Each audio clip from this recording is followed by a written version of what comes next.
yamna phaba kenoni haitare koi oja hoi myam digi ateite oja guru myam hona biraga masi develop tawna na bada sangjil aiba movement si yamna thagat ningai ne na logje ai oja kenoda lakchani si Apunba Manipur Huyen Lanlong lupsina handa ikui dribra en khanje tang December ki tang kunmari da class 1 dagi na 8 phawba masi Thang-Ta gi subject si koi gi education sida हानना बगी movement ना माइकोई तौगी बदु मसीगी Matang strata कमायना तौबजानो सिदैदा Kareena थंबीबे मसिदा याम फजे हुजु जे खोइना आंबा कोई मो ओदा तुमजान लो हाबी कोई class 19 जी थोलोने ते लाइक तमना काखत बदु थांग फोखी बने मेकी होलोन यंग तारगदी कोनी एजुकेशन तम तमदा आइना ए भारत की मफम दे मणिपुर दा लागा aina ada class ai toraga ai tambu tongam bamne ama makokti tambu posi class 9 10 de chungdel la thang hap cham bi khoi tangai bad gi phidam kan ba chang wa ni niyom di la le hoji khoi ama tambu pada metei ma pi la ri natraga class 3 par pada ebc tamme madu tambu toraga na class 6 min jam ja ro mane no hoji khoi to ka ibn class 9 10 se masi thala jobun sambu koi beda lengun thungge katin yogdi na karu class 19 je phajana nei na bakan da thang yo kumaro ta yo kumaro mai makhan da nei na ro natraga phije cha cha nei na ga su ho hong ga chali se masi makhong chom bada pambi ma tha bada pi ni de sema kan da ngi ni chin nang dana ba na kana ma asing mana sei ma sei nga pi ra kan sum na pambi ma hon mangam do adi kai mo polom thagan mai maru yam sum na ba mafam matam jan inkhalak pa du mai na a me maru ta ba si hoje pun bulum na lokot te gen kan honari ba education department natraga pai bulu sing sina wakhal thadak ta ba ai karim kan thang ji hamin da su yam yaw me kar mai to na hapli no ai bi ki port sida hoje koi sai pandi panagi re cm na gan da changhal ibo khongdang sida manipur da Thang-Ta kan da ya di si kari gudu na khangak na cm na Thang-Ta to du mana kamai tong to ri no ga ko ni cm yaw ri hoji mete na ron bi ma cha khalai ba lai la chu tam bjing je lai ri la kha hi no ari tha wang ba school ke atam je no ma sa bu phatra ba wakhan bu mai moral si yaw dra ba li cha cha jit kam ba kamai to ni u do no to ari mani ma pun si ma hu khangaroi ma tum ting na duine aduga hoji hangbire isda yam ngai jer si Apunba luki nai kan dagi amba class 9 10 ji khona bi am na koi pukha khre makha samdala kan da paring ma nai na ma ni umma karakta na 9 di masing thiba ma pandi thiba hu je ma samdala ga paring nai bi wa khlo le aho bu leitana ba o thang ji di bisak bi di ma pi lai tam kan da ta makhan adu makhan pije chakta katring pije yam shi bum de ji kati yaw da ye tum yaw da ba phi ji le ra kan karim da pan da na katring pije le no ji sa phi lan bi ji sheli ji malem da leine tha de le le ti moi atop lam ta me phi ka ai sheli no yam phadi na lo thu kon phi chang ne da phayom lung tam ba ne phi lung tam ba horin tak la kan da na phada ba phi ma ga moi na ma thong ma long khang de polong ga yam le jing ba le du ne aduna oji ta pi ji da ai na kan ni kan na yin ni si hoji ahamba ma pi de gi na 9 ji samdan na ba se masi education department gi pam pai bi ba na traga koi chief minister na tra cabinet pai sin wa khalama changak tana ichu du na masi chumina masi santori ba na tra nga si ISTV da ngang report si posting ji long lokot pa ya ba ni sing tang khandai bi ra kan da samin bi ra ga di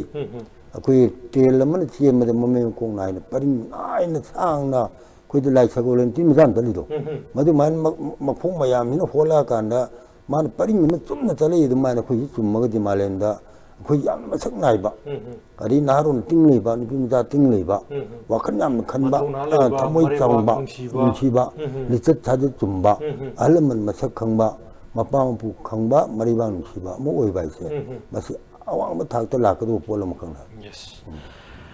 oja Rishikesh akoi hojik si hoi master bawa tambagi anduga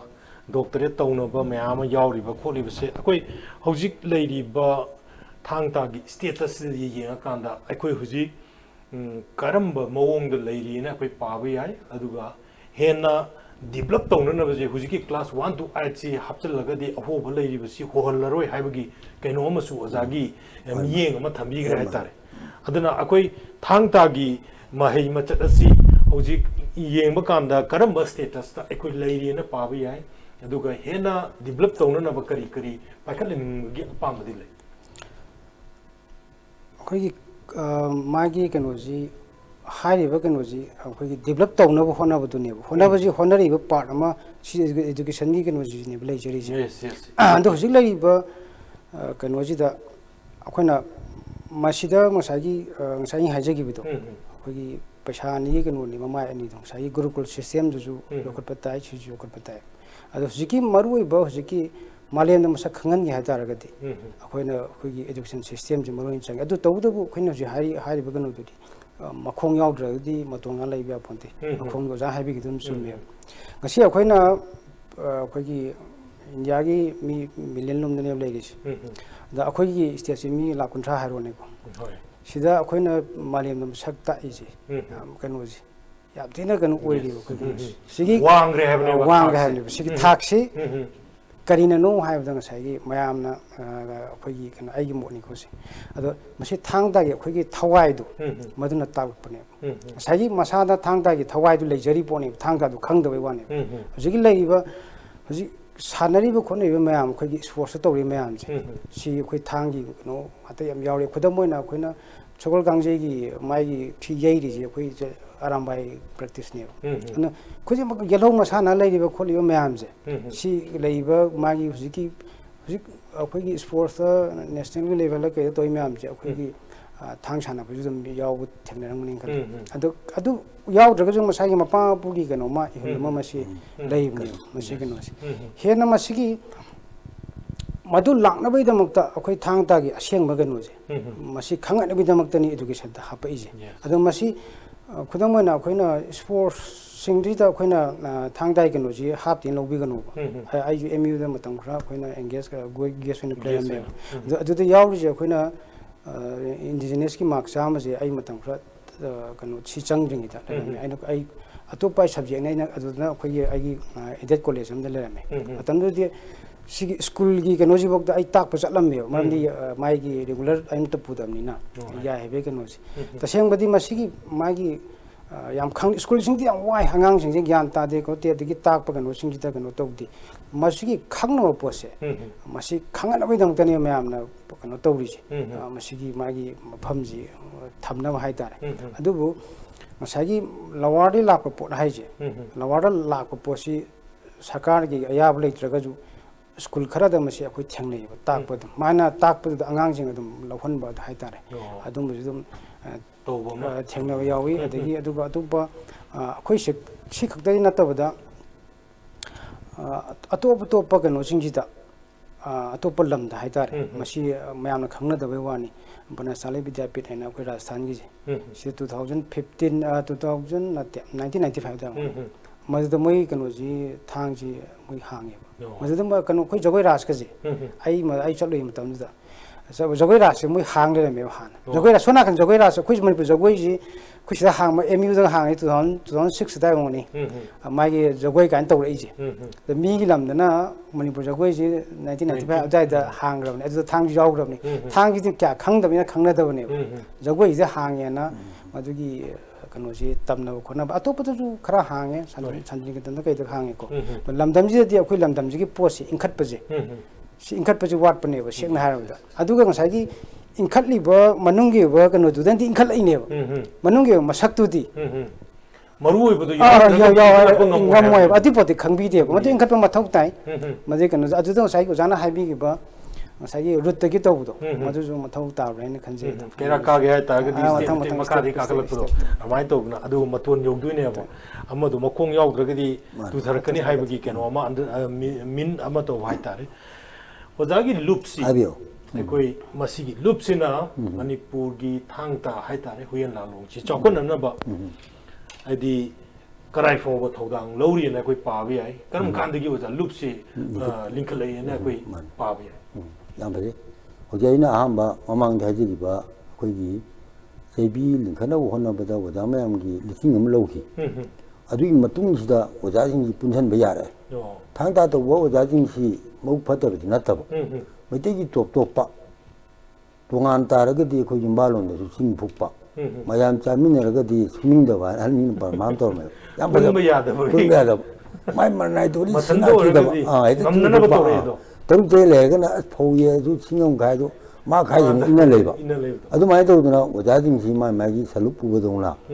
거의 이번 좀 잔도 해야 돼요 이제 계스나 자이 비디스는 팅엄에 콜럼에 남다름에 아래 오자진 혼나는 뭐 이렇게 다도던 레이터라 우리 오자진지 임정 우리 아미 깨냥 하더니 거기 잠mus어 아니 당이니까 도 그렇게 그라이브 사는 돌로자 보팅가 싱어랑더니 우리 이렇게 생기네 내면 아래다 거기 릅시 오자진이 뒤나봐 야다봐 자기 오자진이 번자로 계속 받자더라 매암 다누하러 오자니시 지혜가 다는 오픈 거 동네디 또 빠지다 오자하면 한들거디 담물이 마이드 모니까 천남들 오이더니 아니 뭐 카면 그러면 오자도 비지가이노 뭐 상나요 같으니고 오자도 비나 권형들이 뭐이 만나로다 만은 차오를 왜 차오들러래 차오들러래 또 몸에 듣는다고 불렀기요 아니 거기 어디 아픈 뭐지가 많이 갔거니 아니 두기로 싶습니다 오자진이 여기서 힘이 오자노디야 와이 아니 남본 오자 양 오자 무자 아니 마망들이 오자 아파오방 같더니 AMHLL Manipur 오보자니 모양이 베톤비에 오자지 당이 번디지 양시와 터지가 제암레이방 아니 거의 누르선다가 kengoku paraga tahi dega uto karubni ari ido khelchandra oda golgeso ji sana kongpal heramon oda thabal ari oda mani hoyi hinni wa kai oda nodia na sei mogram sudore mo tara musina mo matam were noi polok pere koi haraure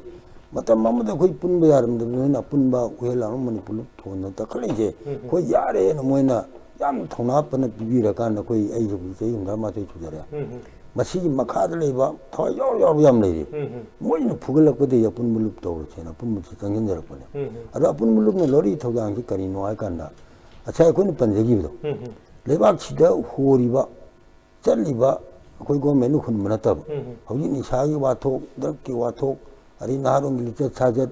ꯑꯗꯒꯤ ꯃꯄꯥ ꯃꯄꯨꯒꯤ ꯋꯥ ꯉꯥꯡꯁꯤꯜꯂꯛꯇꯕ ꯇꯧꯔꯤꯕ ꯈꯨꯗꯤꯡꯃꯛꯇ ꯁꯨꯝ ꯂꯩꯈꯥꯏ ꯊꯤꯡꯒꯥꯏꯕ ꯅꯍꯥꯔꯣꯟ ꯃꯁꯤꯡ ꯌꯥꯝꯈꯠꯂꯛꯄꯒꯤ ꯄꯣꯠꯁꯦ ꯍꯧꯖꯤꯛ ꯉꯁꯥꯏ ꯃꯊꯛꯇ ꯄꯟꯖꯈꯤꯕ ꯁꯤꯑꯦꯝꯅꯒ ꯊꯥꯡ-ꯇꯥꯁꯤ ꯂꯧꯈꯠꯇꯅ ꯇꯧꯔꯛꯏꯁꯤꯗ ꯌꯣꯛꯈꯠꯅꯤꯡꯕ ꯃꯩꯇꯩ ꯃꯆꯥꯁꯤꯡꯁꯤꯕꯨꯅ ꯇꯦꯅ ꯆꯠꯈꯤꯗꯧꯔꯦ ꯆꯤꯟꯖꯥꯛꯇ ꯃꯄꯥ ꯃꯄꯨ ꯃꯁꯛ ꯈꯪꯉꯛꯇꯔꯦ ꯊꯛꯁꯤꯒꯥꯁꯤ ꯈꯪꯉꯛꯇꯔꯦ ꯁꯨꯝꯕꯒꯤ ꯂꯩꯅꯥ ꯃꯌꯥꯝꯁꯤ ꯀꯣꯛꯅꯅꯕꯒꯤꯗꯃꯛꯇꯅꯦ ꯉꯁꯤ ꯑꯩꯈꯣꯏꯅ ꯑꯄꯨꯟꯕ ꯃꯔꯨ ꯑꯣꯏꯅ ꯆꯪꯁꯤꯟꯖꯔꯤꯁꯤ